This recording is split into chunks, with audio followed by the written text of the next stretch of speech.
আমার চ্যানেলে আপনাদের সকলকে সুস্বাগতম। আশা করি আপনারা সবাই ভালো আছেন। জানুয়ারির শেষ দিকে শীতের অলস দুপুর, তাও আবার ছুটি। কি করি ভাবতে ভাবতে মেট্রোতে চড়ে বসলাম কর্তাগিন্নি। ঠিক করলাম যাব বইপাড়া।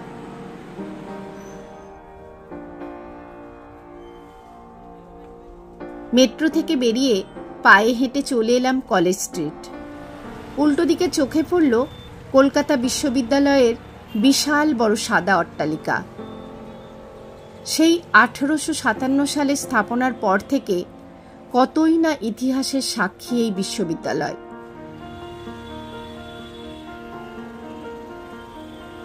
ইতিহাস থেকে চোখ ফিরিয়ে ফুটপাত ধরে হাঁটা শুরু করলাম। প্রথমেই বলে রাখি, আজকের এই বইপাড়া অভিযান একদম হঠাৎ করেই, তাই গোটা সফরটাই একটু অগোছালো। কলেজ স্ট্রিট বইপাড়া ভারতের তো বটেই, এশিয়ারও সবচেয়ে বড় বইপাড়া বা বুক মার্কেট। বইয়ের খোঁজে সারাদিনই এখানে 8 থেকে 80 ভিড় লেগেই থাকে। যদিও আজ সেই ভিড়টা কিছুটা কম, কারণ আজ 23শে জানুয়ারি, নেতাজি সুভাষচন্দ্র বসুর জন্মদিন। পায়ে পায়ে এসে পৌঁছেছি কলকাতা ইউনিভার্সিটি হলে। চোখে পড়ল রবীন্দ্রনাথ ঠাকুর ও গুরুদাস বন্দ্যোপাধ্যায়ের বার্তা ফলক। এখান থেকে বেরিয়ে কফি হাউসের সামনে এসে পড়লাম।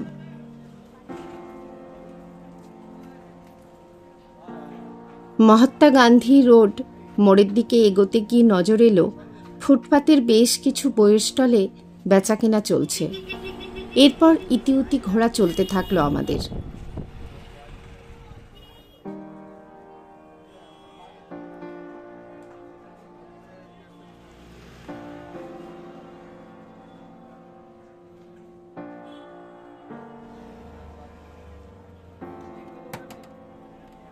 এক ফাঁকে চায়ে চুমুক দিয়ে নিলাম আমরা দুজনে,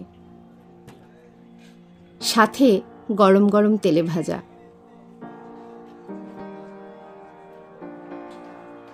ফের হাঁটা চালু।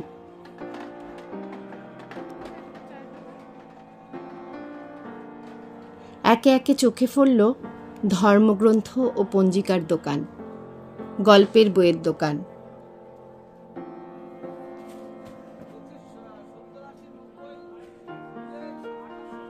সাথে বেশ কিছু স্টল দেখলাম বন্ধ।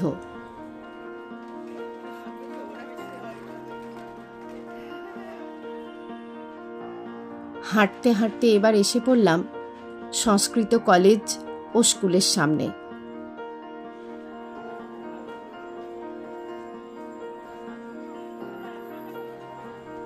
এই চত্বরে বেশ কিছু স্টল খোলা আছে আর বেচাকেনাও চলছে।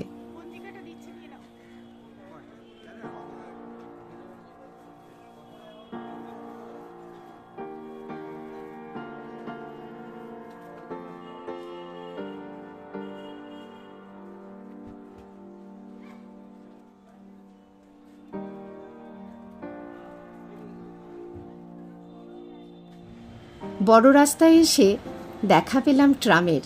মনটা ভীষণ খুশি হয়ে গেল।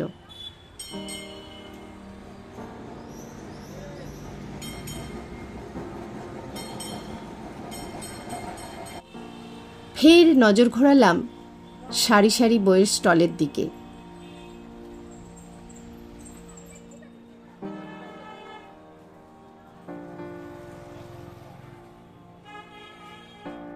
মাঝে কিছু বই কিনেও নিলাম।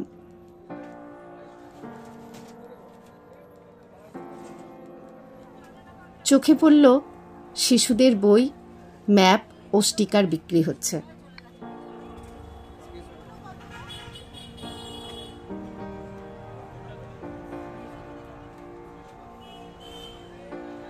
অনেকটা ঘুরে কিঞ্চিত ক্লান্তিবোধ করছিলাম। এদিকে কফি হাউসের গেট আমার সামনে, তাই ঢুকে পড়লাম ঝটপট। দেয়ালে আঁকা সলিল চৌধুরী ও মান্নাদের গ্রাফিটি।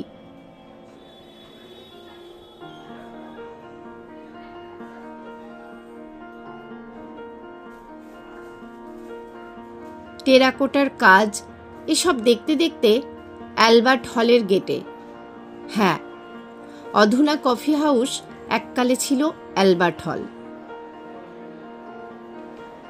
এই বাড়ির আনাচে কানাচে ইতিহাসের পদধ্বনি। একদা রবীন্দ্রনাথ ঠাকুর স্বয়ং বাল্মীকি প্রতিভা নাটকে এখানে মঞ্চাভিনয় করেছেন। কালে কালে পা পড়েছে বিভিন্ন জগতের বহু জ্ঞানী ও গুণী মানুষজনদের। ছুটির দিন হলেও কফি হাউসের টেবিলগুলো কিন্তু একদম ভর্তি। তার মাঝেই দোতলার একটা টেবিলে আমরা বসলাম।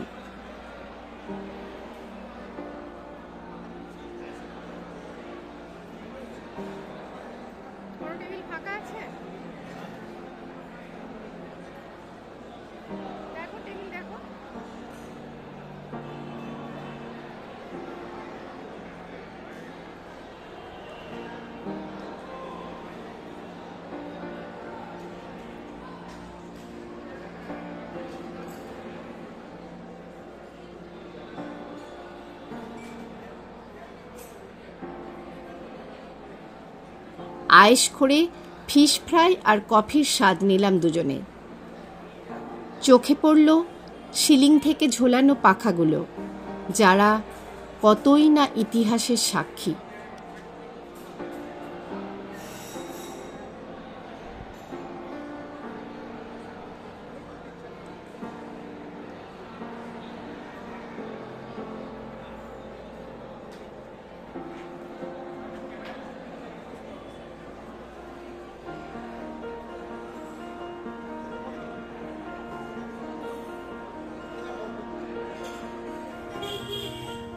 অনেকটা সময় কফি হাউসে কাটিয়ে যখন ফের রাস্তায় নামলাম তখন প্রায় সন্ধে। ফুচকাওয়ালার লোভনীয় ডাক উপেক্ষা করে ফের কিছু বইয়ের স্টলে ঢু মারলাম।